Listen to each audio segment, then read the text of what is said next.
Hey everyone, RuPaul's Drag Race, Season 14, Episode 7, The Daytona Wind. So everybody's got a lot of feelings coming to this episode.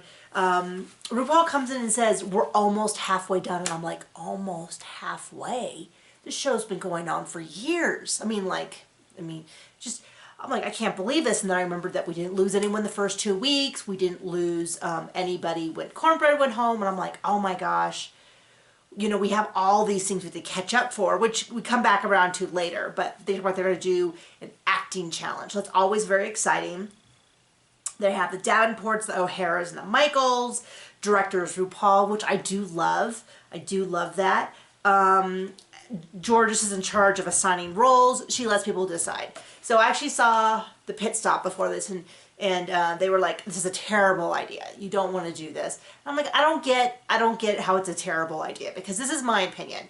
When someone gets the role, there's like a 50% chance that they're going to absolutely bomb it. When you give someone a hard role, there's a 50% chance they're going to win. So to me, it seems like it's this game where, that's true for everything that happens all the time on Ink Master, where they're like, I'm going to give so-and-so the hardest canvas, and then they knock it out of the park and they win. That happens all the time, and that happens on almost every competition show. So it's kind of those things where you go, I could be giving them the tools to win as easily as I think I'm sabotaging them. So it seems like it's just one of those things where it's like, I'm going to pick my part that I want, and the rest of you are just going to kind of figure it out. Why make enemies? Why assign roles when people, like in this case, it looks like everyone got the role they wanted except Lady Camden, who didn't know if she got the role she wanted.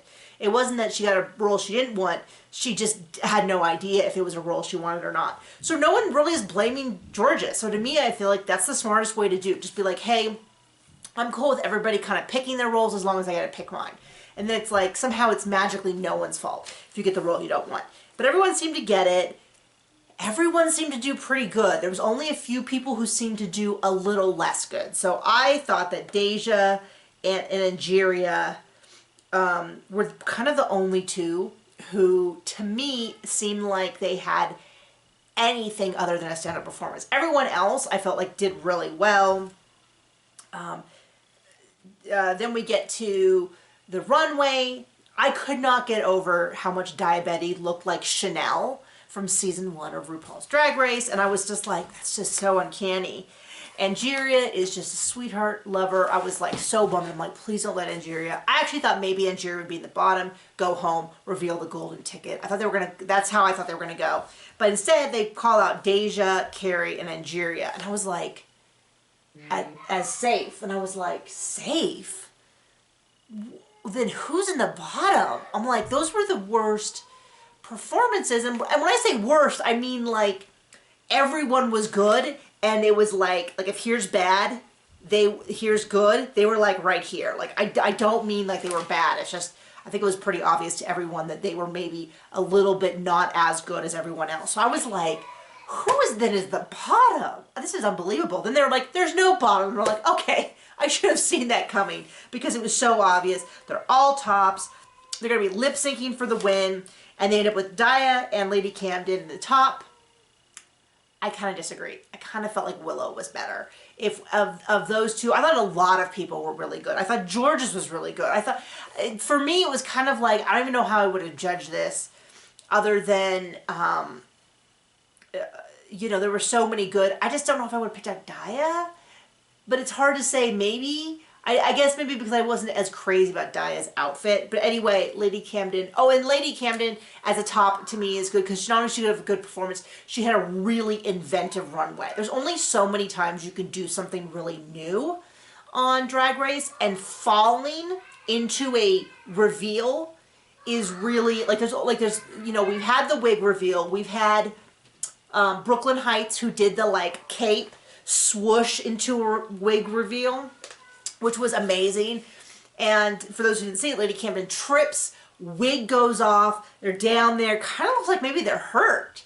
And then it reveals up into like a sassy Lady Freddie Mercury. Still looks super feminine, would not have thought that was a man.